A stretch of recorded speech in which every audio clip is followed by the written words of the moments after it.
Dina spår styr reklamen. Vad tycker vi om datainsamling?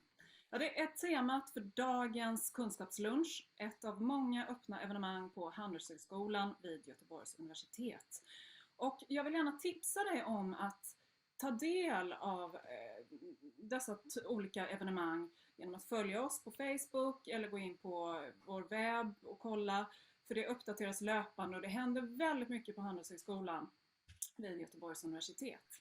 Och jag vill även berätta att det här evenemanget spelas in och det kommer att läggas ut i efterhand i textad version. Så då har du möjlighet att sprida det vidare till vänner och bekanta om du tycker att det var intressant och givande. Själv heter jag Agnes Faxén och jag är kommunikatör på Gothenburg Research Institute som är ett tvärvetenskapligt forskningsinstitut på Handelshögskolan. Och här verkar även Niklas Sörum som är dagens talare. Han är etnolog och föreståndare på Centrum för konsumtionsforskning på GRI. Han studerar det här med hur digitaliseringen påverkar olika konsumtionsmönster och kulturer. Och i sin senaste studie så har han just studerat det här, hur den datadrivna marknadsföringen påverkar oss på olika sätt. Och slutligen vill jag säga att om du får frågor, ställer frågor och så skriv upp det i chatten under tiden som Niklas pratar. Han kommer att prata ungefär 40 minuter så det finns gott om tid att få svar på olika frågor i slutet av den här kunskapslunchen. Men med det lämnar jag över ordet till dig Niklas. Varsågod. Tack Agnes. Ja, Niklas Sörum heter jag och jag är då disputerad i etnologi och jag är också docent i företagsekonomi. Och jag är forskare och föreståndare som Agnes säger vid Centrum för konsumtionsvetenskap och jag är också associerad till Högskolan i Borås som lektor och forskare där. Och idag så tänkte jag prata om en studie, ett manuskript, en artikel som jag har arbetat med tillsammans med min kollega Christian Fuentes. Och den är inskickad till en journal som heter Consumption Markets and Culture. Och den är som det heter under review och vi hoppas att den relativt snart kommer att vara tillgänglig i publicerad form. Den har då titeln How Socio-Technical Imaginaries Shape Consumers Experience of and Responses to Commercial Data Collection Practices. På svenska kan man tänka sig att det blir hur sociotekniska föreställningar formar konsumenters erfarenheter av och relationer till kommersiellt driven datainsamling. Den här artikeln och det här manuskriptet och den här analysen är finansierat av 2 projekt, ett avslutat och ett pågående. Den är finansierad av Bromarska stiftelsen och Sparbanksstiftelsen i Varberg. Jag tänkte först inleda med att säga lite grann om bakgrunden till den här studien och vårt intresse för de här frågorna. Man kan väl säga att det som kommunikationsvetaren Van Dijk kallar för datafiering eller datafication på engelska, ett fenomen som refererar till tidigare icke-kvantifierade delar av vår vardag, vår värld som omvandlas till data på olika sätt och att detta är något fenomen som sprider sig i vår samtid kan man säga. Och det handlar då om bland annat att varje gång som vi besöker digitala plattformar och tjänster, till exempel som vi ser här som streamingtjänster, Spotify för musik eller Netflix för video och film eller handelsplatser som Amazon, social media när vi loggar in på dem som Facebook eller så, eller när vi använder så kallade self-tracking-tjänster som Strava, Runkeeper eller wearables som iWatches till exempel. Då spåras och samlas in data från oss och våra beteenden. Den här datan samlas in, den analyseras och används sedermera för att klassificera oss som konsumenter och våra beteenden på olika sätt. Och det här är då vad man kan kalla för datafication. Och vi har då varit intresserade av den typen av datainsamlingspraktiker, teknologier och upplevelser utifrån ett konsumentperspektiv i de här studierna.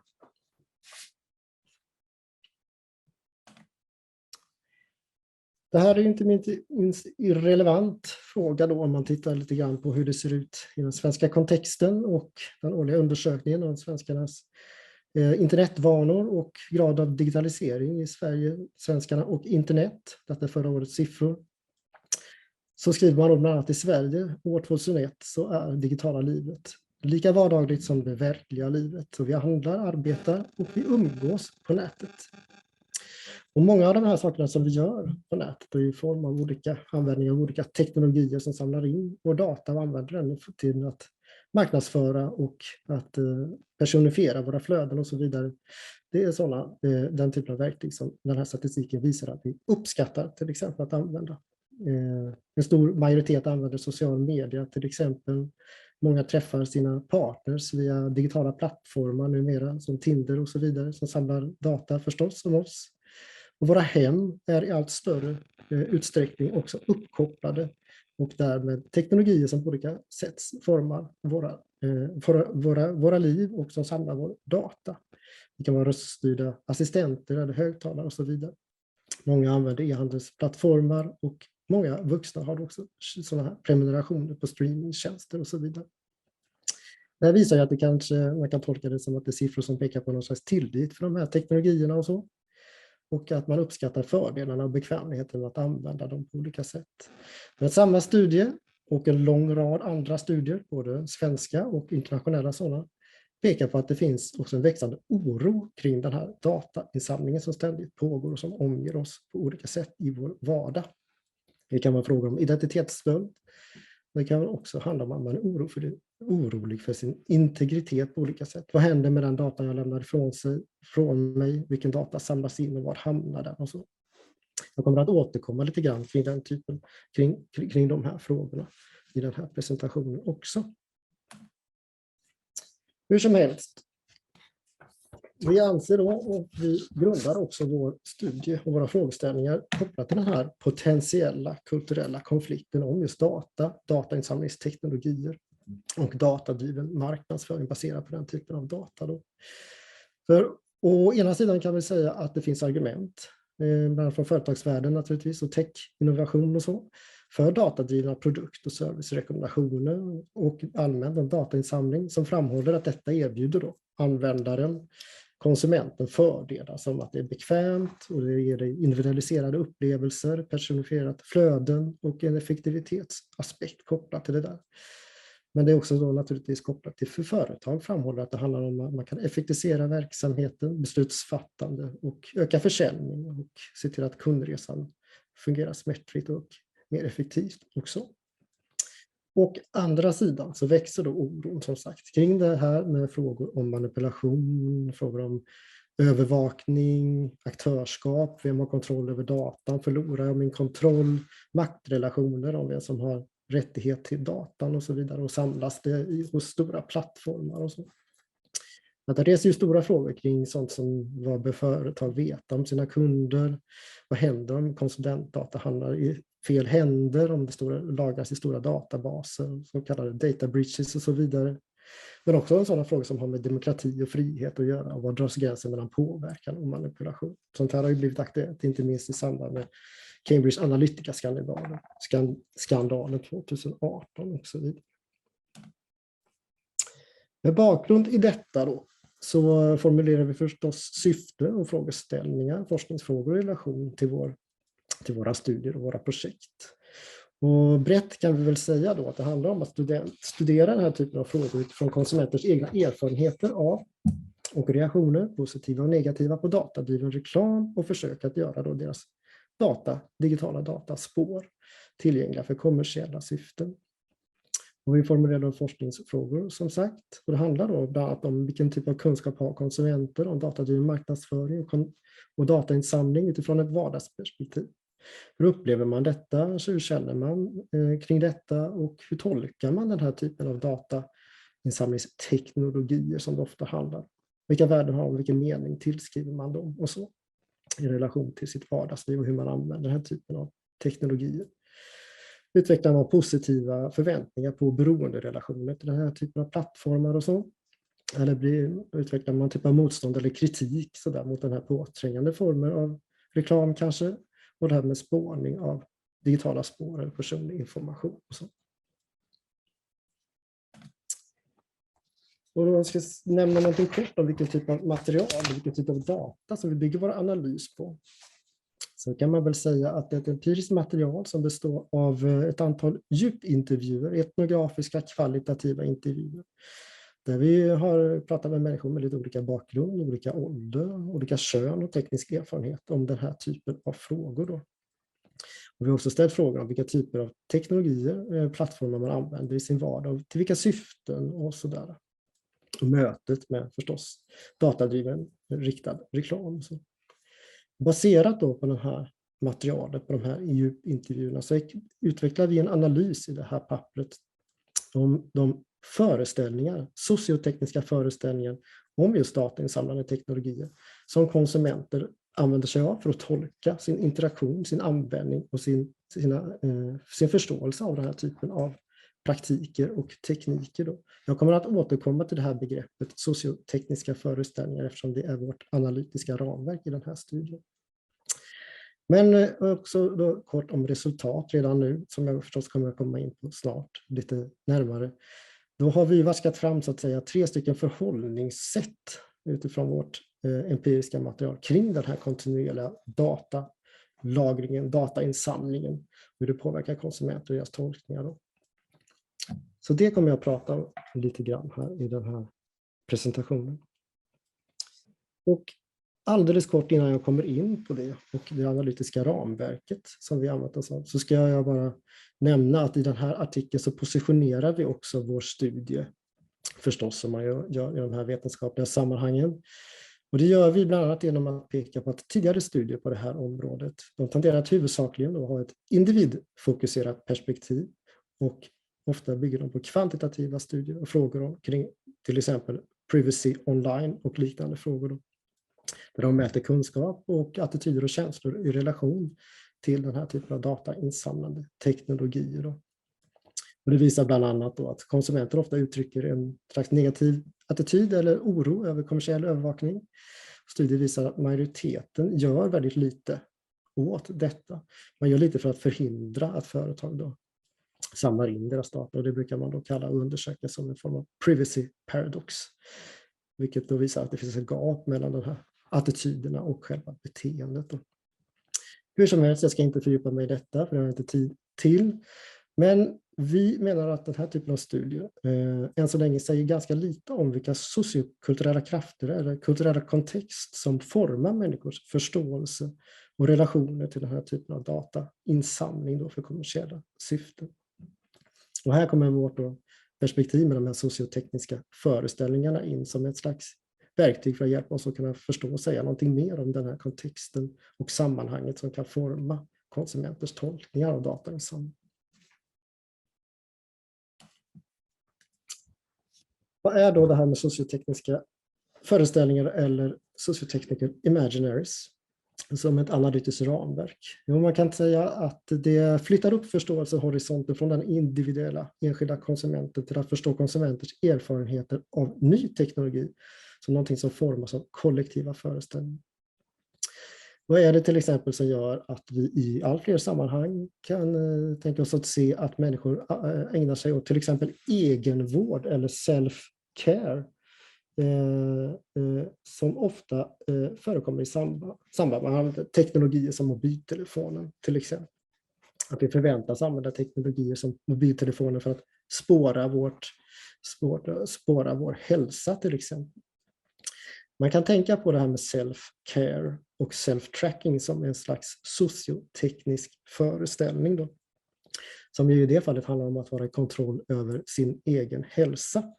Å ena sidan bygger det på en lång rad olika teknologier som introduceras, wearables, iWatches till exempel, smartwatches, men också en lång rad olika små verktyg som hjälper mig att spåra så att säga, min fysiska aktivitet och hälsa och så. Det säger någonting om att det finns föreställningar om att hur vi ska använda teknologier, vad vi ska använda dem till och så. Samtidigt finns det också i samband med introduktionen av den här teknologierna en slags vision om ett slags nytt medborgarskap där man inkluderar det här med egenvård som ett attribut av det goda medborgarskapet då exempelvis. Och samtidigt är man då aktivt involverad i en slags ständig övervakning av sig själv genom att delge data och få tillbaka förslag på hur man kan förbättra sin performance och så vidare. Och den här typen av föreställningar i samband med introduktion av teknologier och spridningen av den typen av föreställningar, som i det här fallet med self-tracking, verktyg och egenvård och så. Den sprids av till exempel aktörer som i det här fallet den framväxande self-quantified eller quantified self-rörelsen, som hjälper till att göra det här till något attraktivt, ett norm kring det goda medborgarskapet, kring hälsa och fysisk aktivitet och så vidare. Och det här är ett exempel på sociotechnical imaginary. Kollektivt hållna, spridda, cirkulerande berättelser, normer, visioner och värderingar i samband med introduktion av teknologi och användning av teknologi. Och de här då, de är ju kollektivt tillgängliga och innebär då att de är en slags modeller som man kan ta hjälp av för att förstå sin omvärld, sig själv och teknologier. Uppfattningar av teknologi som något positivt eller negativt, till exempel möjlighet eller hot. Och så. Ofta är de relativt snäva, som i det här fallet med self-tracking-teknologier som en positiv önskvärd framtid till exempel som blir uppnåbar via teknik och vetenskap. Hur som helst, enskilda konsumenters tolkningar och erfarenheter av teknologi formas av den här typen av kulturella orienteringsmodeller eller föreställningar. Och det formar också hur vi använder teknologi, vilka förväntningar vi har på de som utvecklar dem och till exempel samlar in data. Och så. Och de sprids då av aktörer som företag, marknadsföring, innovatörer, forskning, politik, policymakers, populärkultur, media och så vidare. Finns det då den typen av föreställningar kopplat till dataekonomi, datainsamling och datadriven marknadsföring? Ja, det gör det ju förstås. Vanliga sådana är bland annat de som framställer datainsamling och användning av data för kommersiella syften. Om man pratar om data som en ny slags resurs. En guldreserv, en resurs som den nya oljan som kan användas för att skapa vinst och möjlighet till ökad försäljning och så vidare. Och företag som utvecklar den här typen av teknologier kanske beskriver det som i den nedre bilden till vänster. Ni ser i bild här att det är en slags, man kan tänka på det som en teknologi som erbjuder då företag nya sätt att hitta guld i sin data som ett sätt att använda den här konsumentdatan som en vilande resurs för att bygga en konkurrenskraftig verksamhet. Så den sprids i den övre bilden från The Economist. Den sprids i media, den här typen av dominerande utopiska föreställningar av data. Den sprids också inom litteratur som populärvetenskaplig litteratur till exempel. Uppe till höger så ser vi ett exempel på det, den här typen av guldrush-narrativ eller mytologi kopplat till data. Det är Meyer Schönbergs och Thomas Ranges Reinventing Capitalism in the Age of Big Data. Där den här typen av digital data då ska kunna användas av företag för att skapa framgångsrik verksamhet och sådär. Och det här bygger då på djupliggande kulturella föreställningar kring teknologi i en västvärldskontext kan man säga. Teknologi som något inneboende gott, teknologi som något ofrånkomligt. Vi behöver följa med den här tekniska utvecklingen för att inte hamna på efterkälken. Det är ofrånkomligt, det är rationellt. Det bidrar till samhälleliga förbättringar och fördelar till exempel. Det är frigörande och empowerment även för den enskilde användaren eller konsumenten. Det är sånt som jag pratade om tidigare här med att det kan vara bekvämt och det ger mig då en personifierat innehåll eller produktrekommendationer och så vidare. Samtidigt så handlar det också om att den här typen av berättelser positionerar, som vi skriver om, mig som användare eller konsument eller datasubjekt som en slags passiv överföring eller transaktion av data till de här systemen i överföring. Och man får då i överförd bemärkelse en slags fördel av att ge bort sin data då. Det är en slags transaktionsperspektiv på data där. Och den sprids ju också naturligtvis av de ledande plattformarna. Här är det Googles tidigare chefsekonom Hal Varian som talar om att det är helt naturligt och vi kan också förvänta oss att den här typen av datainsamling och övervakning av data kommer att gradvis bli normaltillståndet. The benefits of cloud-based personal data assistance will be so overwhelming that putting restrictions on these services will be out of the question. Det är ett narrativ som tangerar det här med att det finns inget annat val, så att säga. Everyone will be expected to be tracked and monitored since the advantages in terms of convenience, safety and services will be so great. Det finns ingenting negativt med det här med datainsamling, utan det är positivt, och övervakning är också någonting som vänds till en positiv del av den här utvecklingen då. Å andra sidan då, så kring den här typen av introduktion och användning av nya teknologier så cirkulerar det, publiceras och formuleras förstås en lång rad konkurrerande dystopiska föreställningar också, så kallade threat stories. Och man kan väl säga att de handlar om motsatsen till den här första dominerande utopiska föreställningen, där istället för att teknologi leder till samhälle gott och fördelar med sig, både för användare och för företag och så vidare, så handlar det här om man ställer kritiska frågor om intimitet, om demokrati, om kontroll och frihet och så, i en framtid som domineras av den här typen av maskiner och teknologi då. Man trycker på manipulationsaspekter och negativa samhällskonsekvenser då. Det är en väldigt framgångsrik text och föreställning kring detta som tangerar den här dystopiska övervakningssamhällesnarrativet. Det finner vi i Shoshana Zuboff, sociolog. Hennes tegelsten om 700 sidor ungefär, The Age of Surveillance Capitalism, som har bland annat framställts som vårt tids exempel på något som motsvarar Rachel Carsons Silent Spring till och med. Det handlar då om globala techföretag som plattformar som Google och Facebook, att man menar att de har övertygat oss att sälja vårt privatliv och integritet för utbyte mot bekvämlighet, och att detta har konsekvenser för demokrati och frihet. Det här tangerar ju, som kanske känner igen, dystopiska föreställningar om övervakningssamhälle i sånt som Orwells 1984 eller i senare science fiction, populärmedia som Minority Report till exempel. Den här svarta bilden av en polisstat som är total övervakning och reduktion av den fria viljan och så. Och den här typen av threat stories sprids också i media förstås. Jag har 2 exempel här från New York Times och från Forbes, där man tangerar den här storyn genom att lyfta upp företag som använder den här typen av datainsamlingsteknologier tillsammans med AI ofta då har möjlighet att lära känna oss på ett väldigt intimt sätt, och även förutsäga vårt beteende utan att vi så att säga känner till hur och varför. Och den här historien som sprids är väldigt känd och den blev väldigt viral. Det handlar egentligen om detaljhandelskedjan Target och hur deras, som de kallar det för, pregnancy program, där man hanterade stora mängder data tillsammans med AI-teknologi för att förutsäga vilka av deras kunder då som kan tänkas snart få barn eller bli så att säga intresserade av babyprylar. Och i det här fallet så var det en pappa till en tonårsdotter som såg hennes inkorg helt enkelt med mejl från Target med förslag om babyprylar och så vidare.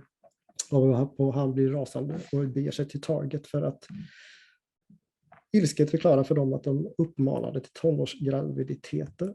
Men det visade sig att han inte riktigt visste vad som hade försiggått där i hemmet, och han bad senare Target om ursäkt för detta.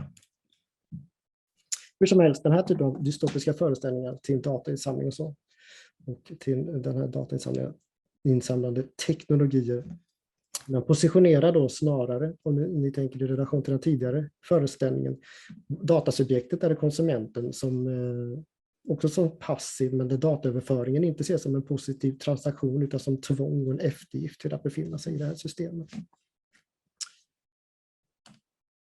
Ja, så långt har jag pratat lite grann om vad sociotekniska föreställningar kan vara och så.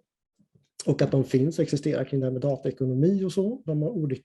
De tangerar olika aspekter, positivt och negativt och dystopiskt och utopiskt och så vidare. Och vi använder den här typen av förståelse av datateknologier, datainsamlingsteknologier och datadriven marknadsföring och så för att förstå hur våra deltagare i de här studierna pratar kring sina förhållningssätt och sin förståelse, sin användning av de här plattformarna och den här teknologin i sin vardag. Och vi har då vaskat fram som sagt 3 olika förhållningssätt genom att titta på deras prat om detta då, med hjälp av de här sociotekniska föreställningarna som en slags analytiskt ramverk. Och som sagt, 3 stycken sådana förhållningssätt har vi analyserat fram. Den första positivt, där datasamling pratas om som en fördel, den goda databerättelsen. Det andra är mer uppgivet, det handlar om datainsamling som fångar i en fälla, en dystopisk berättelse. Och en bubblare, en tredje sådan i det här studien som handlar om motstånd och datainsamling och olika slags motstånd mot det som tangerar en slags aktivistisk berättelse. Jag kommer ägna den kvarvarande tiden här i den här presentationen för att prata lite grann kring de här olika berättelserna och också exempel från vår studie och vår empiriska material där man pratar om det här på olika sätt. Den första berättelsen, den positiva, den handlar om en slags kategori av konsumentberättelser där vi identifierat deltagare och hur man pratar om datainsamlingsteknologier som ett givande och tagande. I och med att det innebär bland annat att man får tillgång till individualiserad marknadsföring, man får en slags personifierad information och flöde och så i social media. Men det kan också handla om en positiv utväxling i relation att man får tillgång till gratis tjänster och produkter och så vidare genom att dela med sig av sin data. Grundkänslan som detta får med sig är att man som användare kan tycka att det är positivt för mig och att det kan vara kostnadseffektivt. Jag behöver inte leta så mycket själv och så, utan det är någonting som skräddarsys för mig och så. Och det här tangerar ju förstås den utopiska första sociotekniska föreställningen då, som man upprepar på något sätt i relation till de här teknologierna och pratar på detta sättet. Och här är ett exempel, det är Fabian som pratar om detta. Han pratar bland annat om att han kan acceptera att tillhandahålla och lämna ut sina uppgifter, även om det handlar dels om information om honom själv. Därför att han får gratis saker i gengäld, det här transaktionsperspektivet. Han får gratis appar som annars skulle ha kostat honom pengar då. Och det kan handla till exempel om man får tillgång till gratisappar som Strava, som är en self-tracking-app, eller appar för matdagbok. Att man ser att detta kan bli en del av identitetsprojektet eller en måluppfyllelse som man har då i sin vardag. Och de är dessutom roliga och gratis och så. Och så länge då, så berättar han, har man förtroende för staten, ja då tycker jag att det här med övervakningssamhället som vi lever i, det är helt okej. Och vi kan se här att det handlar ju om någon slags normalisering av det här tillståndet som vi lever i med den här typen av teknologier som samlar in appar om oss. Också att det är ett slags legitimt sätt som Fabian pratar om, som man försätter sig i relationen att jag ger min data och utväxling så får jag den här typen av benefits eller fördelar eller nytta av det då. Och här har vi ett exempel till på en person som en berättelse som tangerar det här med positivt. Det är Lotta som berättar om sin relation till det här med datadriven marknadsföring och datainsamling och så. Hon säger då att hon tänker på det på det här sättet, att de vet i princip mer än du och de vet vad du kommer att göra till nästa drag och så. Det är möjligt att förutsäga beteende och så. Och det är det de köper, beteendemönster. Och det finns då algoritmer och data som håller koll på mig till exempel. Jag ska sälja mitt hus om 3 år och så. Och hon menar att det är positivt och det används på rätt sätt och de använder det för relevanta syften med relevant kommunikation som är riktad då till henne. Hon vill hellre ha information om bilförsäkring när man köper en bil än ovidkommande reklam för hästfoder då exempelvis. Och jag tror då att relevant kommunikation det är bra och för att få det så måste jag dela min data. Och det här handlar ju återigen om att det är en slags normalisering av den här positionen som ger ifrån sig data. Man får fördelar av det. Att det är ett normaltillstånd som man så att säga har accepterat att leva i. Man ser då fördelar med det på olika sätt. Det här är ju något som förefaller upprepa det narrativet från ekonomisk sida och från vd som vi såg här tidigare från talesman för Google och sådär. Att dataekonomi framställer då positiva inslag kring människor som en slags resurs, en data som man kan tanka av och att det där är en slags del av dataekonomins naturtillstånd mer så att säga. Om vi tittar på nästa berättelse som vi har skrivit om i den här studien så handlar det om en berättelse som har mycket mer med övervakning att göra. Så det här är en annan sida, en mörkare sida av det här som vi precis har fått positiv bild av. Då.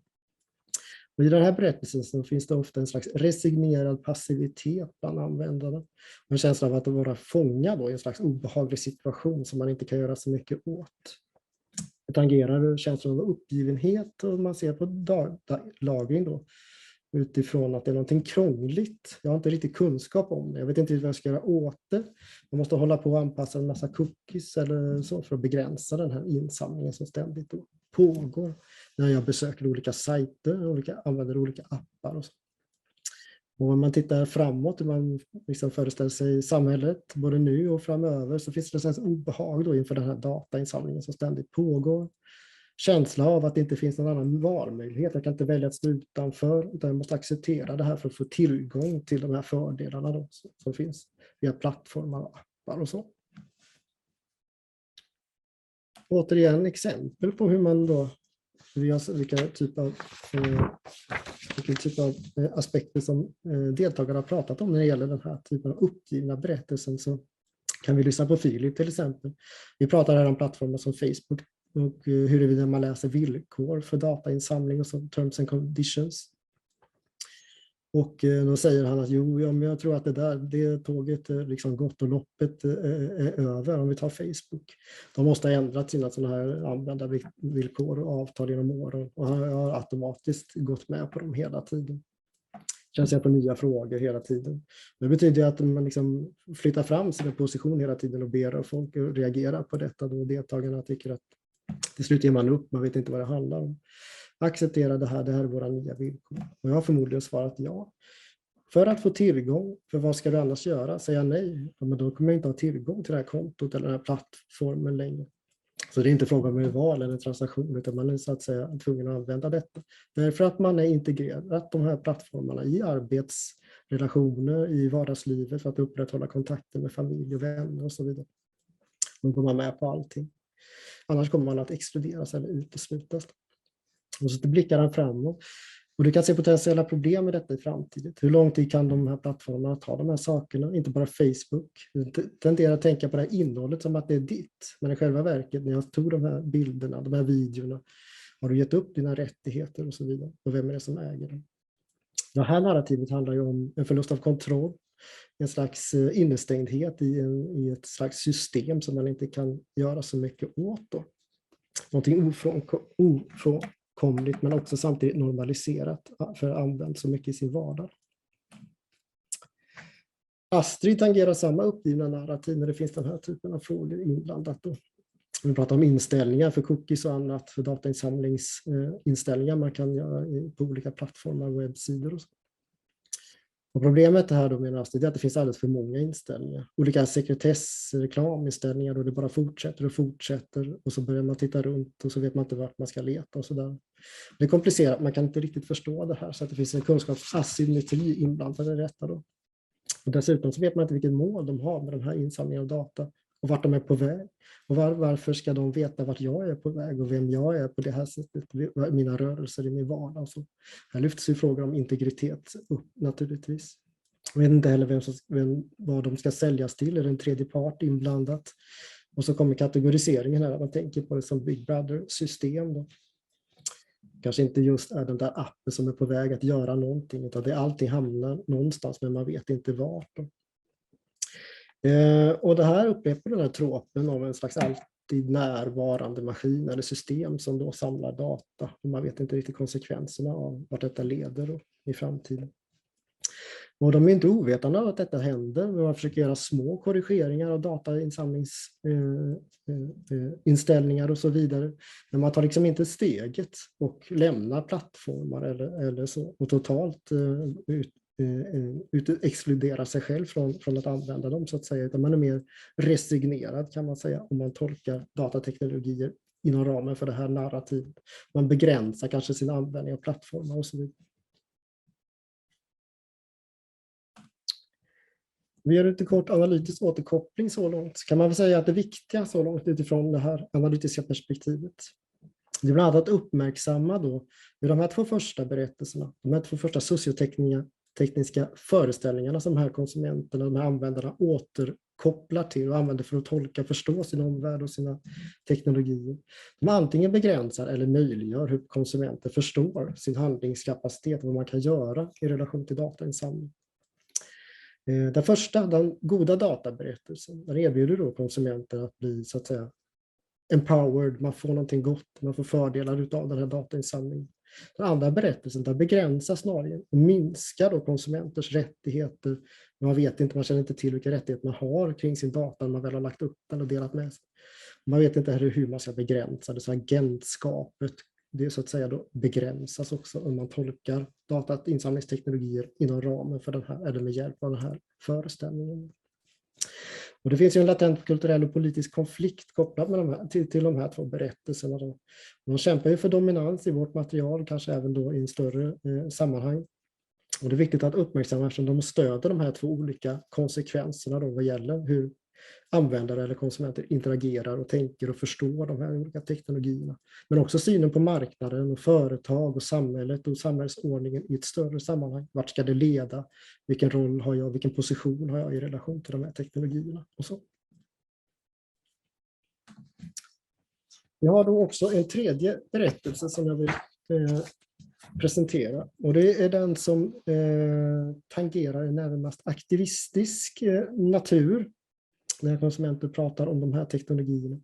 Och de här personerna är ofta då relativt medvetna om datainsamling och man är kanske ganska kritisk till den och så.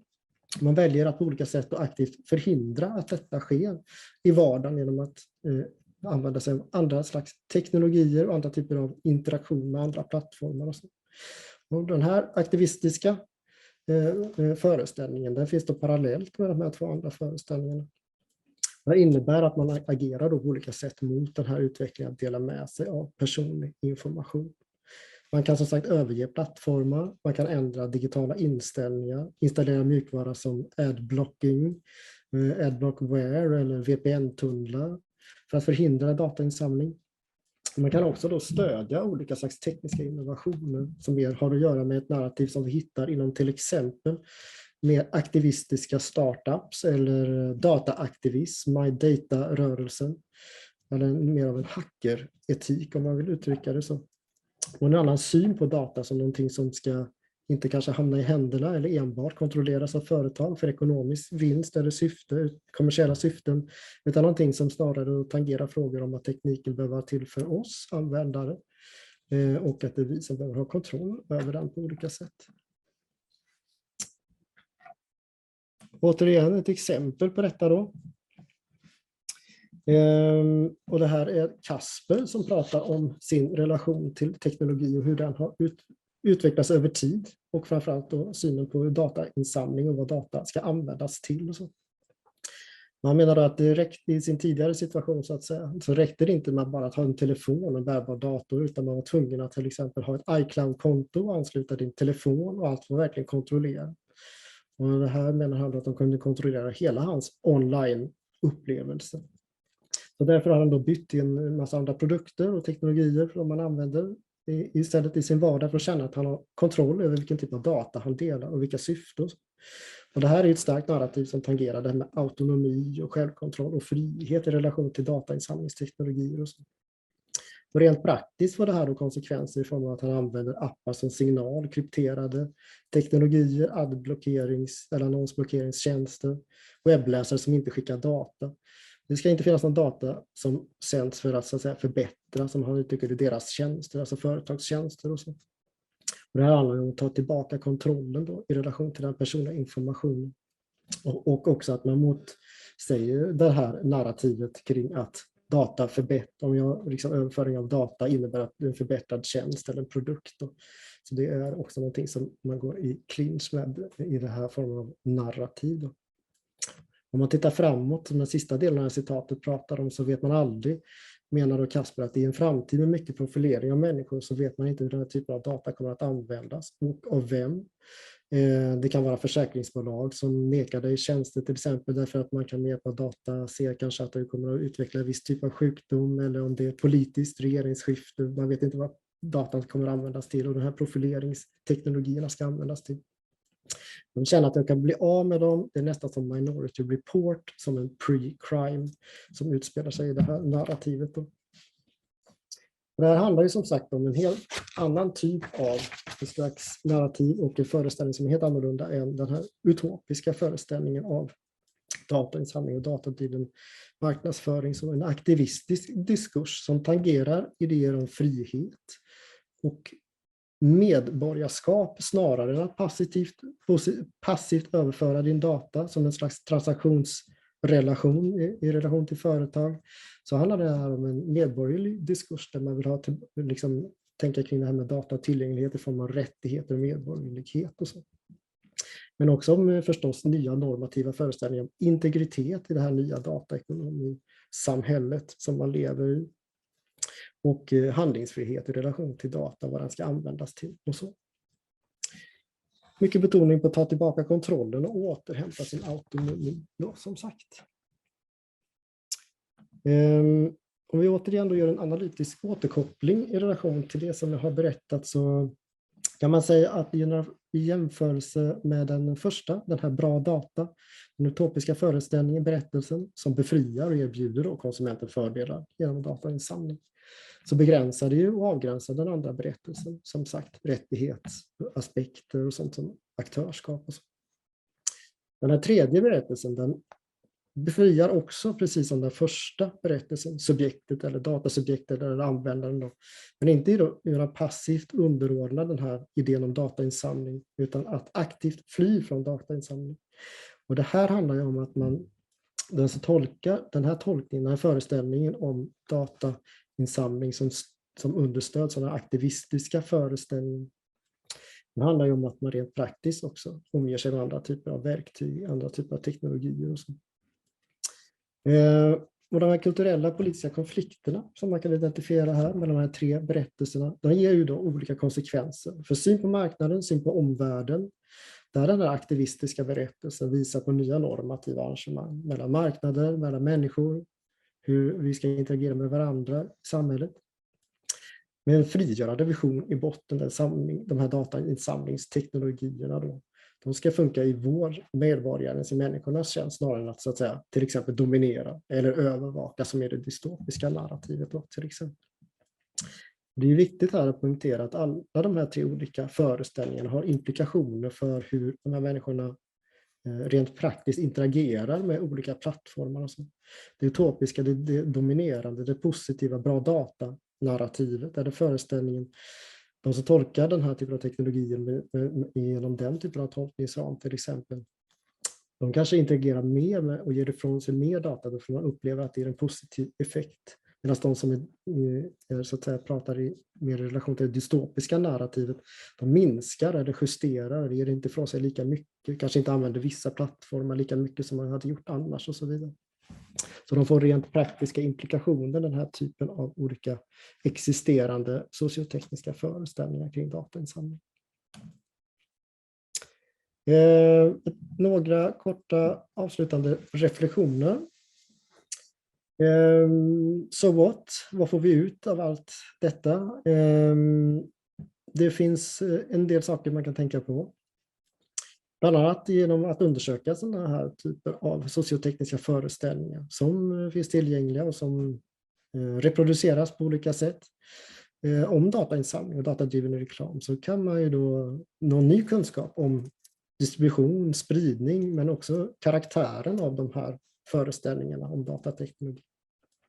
Och för att då får man också tillgång till det här, den här typen av värderingar, normer, spekulationer och förståelse som man använder till vardags för att tolka datateknologier, vilka syften, tolka sin egen roll, förstå den rollen i sammanhanget i relation till företag. Och detta påverkar som sagt också den vardagliga praktiken och användningen av teknologi. Och det här får ju förstås också då möjligtvis implikationer för praktiker eller aktörer som på olika sätt närmar sig den här typen av teknologier, använder dem redan kanske.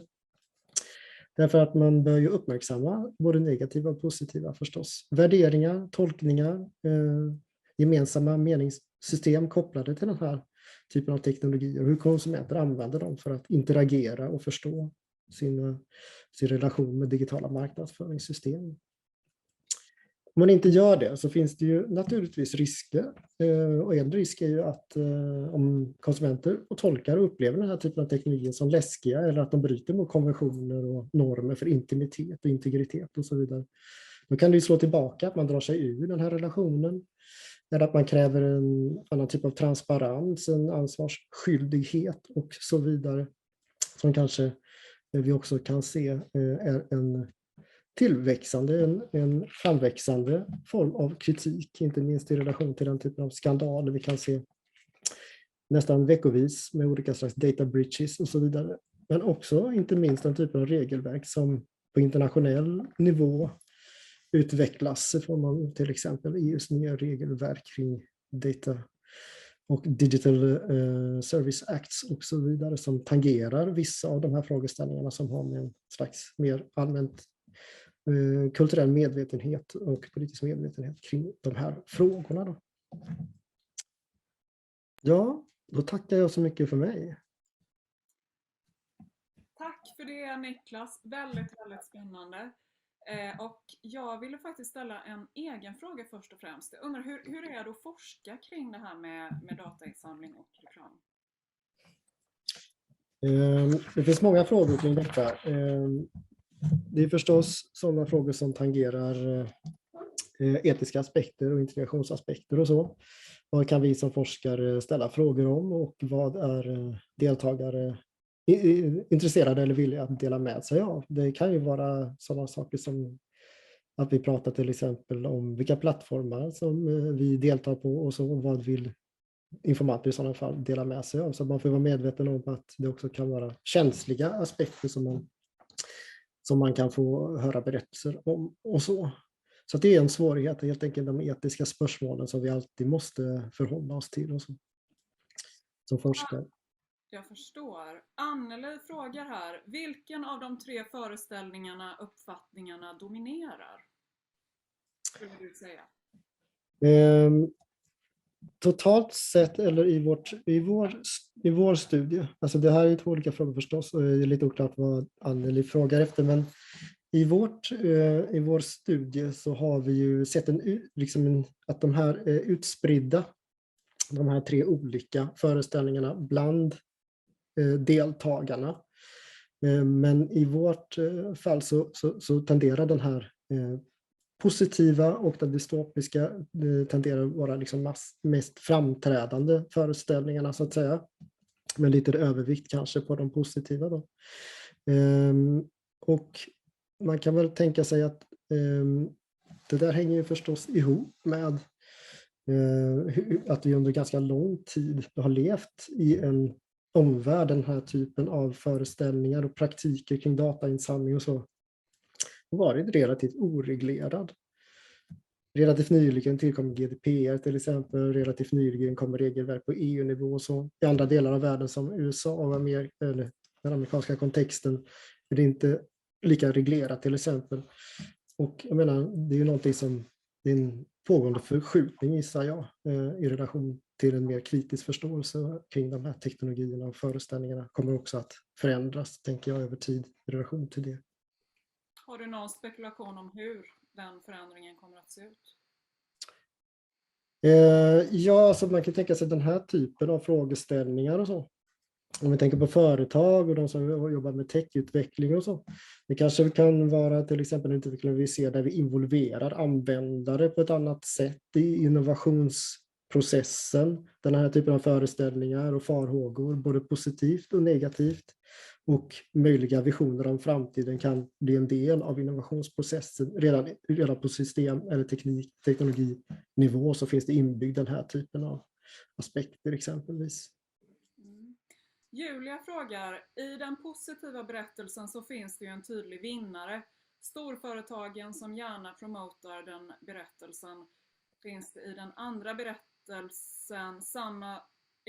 berättelserna samma typer av stora aktörer som vinner på en mer dystopisk eller aktivistisk berättelse?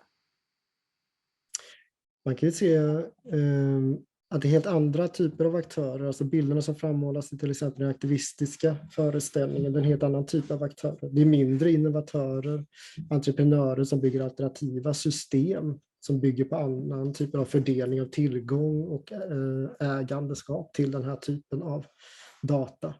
Så att det är ju helt annorlunda former av aktörer som i alla fall, så ska man säga, just nu är olika vinnare och förlorare på de här två extremerna, om man uttrycker det så.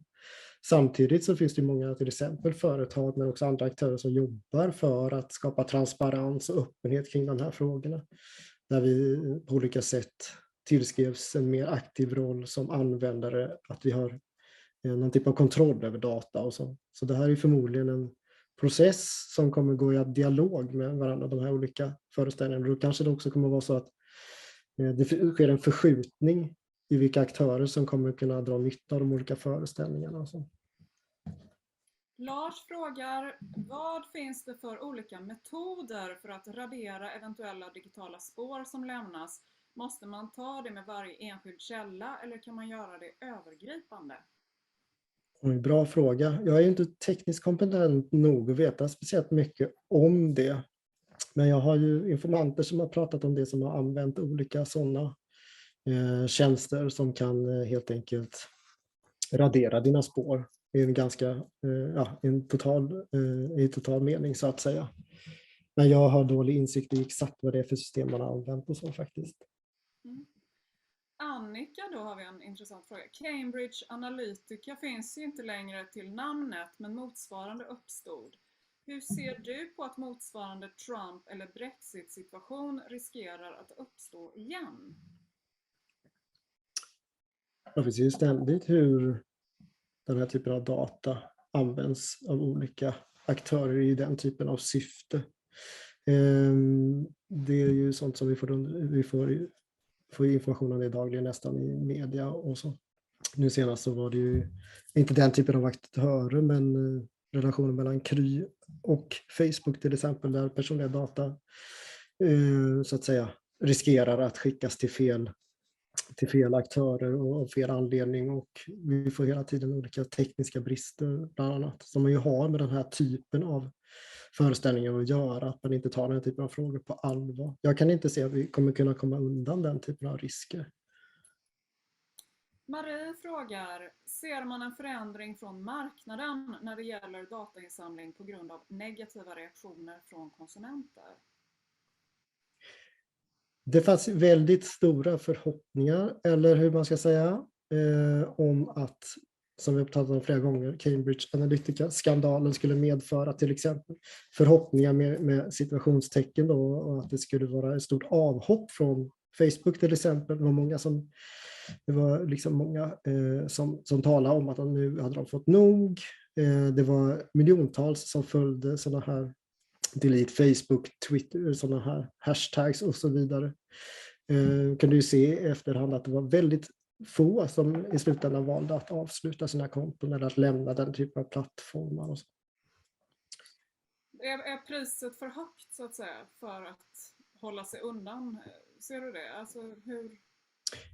I samband med att den här typen av plattformar och liknande system blir väldigt väl integrerade i vår vardag. Där det första vi gör är att slå på och kolla uppdateringar på Facebook eller Instagram eller vad det kan vara. Vi upprätthåller våra vänskapsrelationer, familjerelationer, andra typer av arbetsrelaterade praktiker där vi förväntas också som anställda att till exempel delta i de olika plattformarna. Så blir det ett stort steg att ställa sig utanför, därför att normen är att du deltar så att säga. Det här är det är nästan som lika spritt som att vi förväntas att ha en mobiltelefon idag, kan man säga. Normen är att du har den, vi ser den överallt. Så att det där är ett ganska radikalt steg för många att ta. Vad är din dröm nu som forskare? Vad vill du studera kring det här framöver? Jag tänker lite på länder som Kina till exempel. Hur ser det ut där jämfört med till exempel Sverige? Men vad har du för frågor som du vill ha svar på? Jag tänker att det är viktigt att fortsätta den här typen av studier, inte minst att inkludera grupper som vi vet, till exempel äldre eller andra grupper som har en annan relation och vana i relation till teknologin så att säga. Det kan vara det här som man kallar för digital literacy, alltså kunskapen om att använda och till vad och så som har att göra med den här typen av datainsamling, privatliv, integritet, datadriven marknadsföring och reklam och så. Att inkludera de grupperna, alltså utsatta eller sårbara grupper i den här typen av studier, hur man uppfattar den här typen av teknologier och eventuellt i förlängningen kunna göra någonting som har att göra med en positiv utveckling vad gäller den typen av relationer så att säga. Görs det mycket forskning kring det här i nuläget som du ser? Online privacy är ett fält som börjar bli relativt väl utforskat.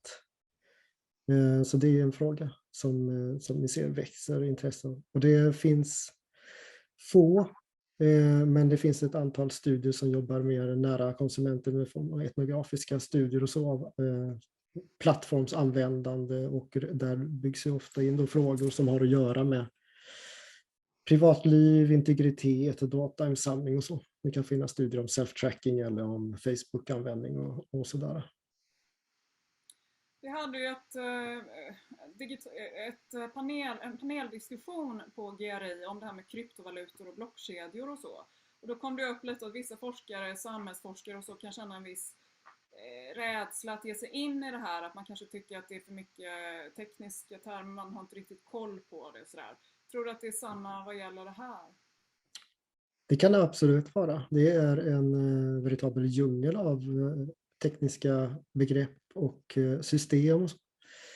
Men vad vi gör är ju ofta att vi tar vi tar fasta på hur människor själva berättar om sina erfarenheter, sin relation och sin interaktion med den här typen av teknologier. Och det är det som är det centrala, att vi jobbar med deras röster, deras erfarenheter, och vi lyfter upp det till analys. Och det är ju det som är också en stor vinst med den här typen av studier.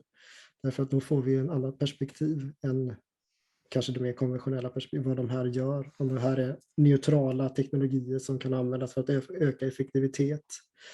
Men utifrån ett vardagsperspektiv så får vi en helt annan förståelse för hur människor upplever det i sin vardag. Mm. Och sen tänkte jag på det här med att utvecklingen vad gäller datainsamling har ju gått rasande fort. Och jag menar, idag är det är fortfarande ganska trubbigt sådär. Jag får till exempel hela tiden reklam vad gäller behandlingar mot artros, och jag har ju inte det än då. Men jag undrar liksom hur tror du att de här historierna kommer att förändras i takt med att det blir mer finslipat och mer justerat mot olika personer och individualiserat och så vidare? Ja, men alltså, det ska nog ju förstärkas naturligtvis. Alltså det som vi redan uppfattar som läskigt eller övervakningsrelaterat och så. Att det kan ju förstärka den typen av berättelser naturligtvis. Samtidigt som det kan, ja men då vissa kanske upplever det som ännu mer träffsäkert och som en nyttoaspekt eller en fördel att använda de här teknologierna och ge ifrån sig sin data och så. Alltså berättelserna har ju den funktionen att de kan jobba för att förstärka tolkningarna på olika sätt, och så finner man stöd i den här typen av berättelser och förståelse för att också förstå sin egen relation till de här teknologierna och så. Finns det också en trend att de här olika de här olika berättelserna, att man förstärker sin egen inställning så att säga? Om du förstår vad jag menar, att om man har en aktivistisk en känsla av motstånd inför det här, att den känslan kommer att växa sig starkare framöver. Om man är mer uppgiven så att säga, att man ger upp mer, eller hur tror du? Ja, men det är ju lite som jag försökte så att säga visa i den här presentationen, att den här typen av sociotekniska föreställningar har ju också en konsekvens i hur de här människorna interagerar med de faktiska systemen. Så om vi tänker att de som talar om det i form av dystopiska föreställningar, de kommer också att interagera med de här systemen genom att göra små förändringar, kanske inte dela lika mycket data till alla plattformar. Man gör inte sökningar på vissa ord till exempel.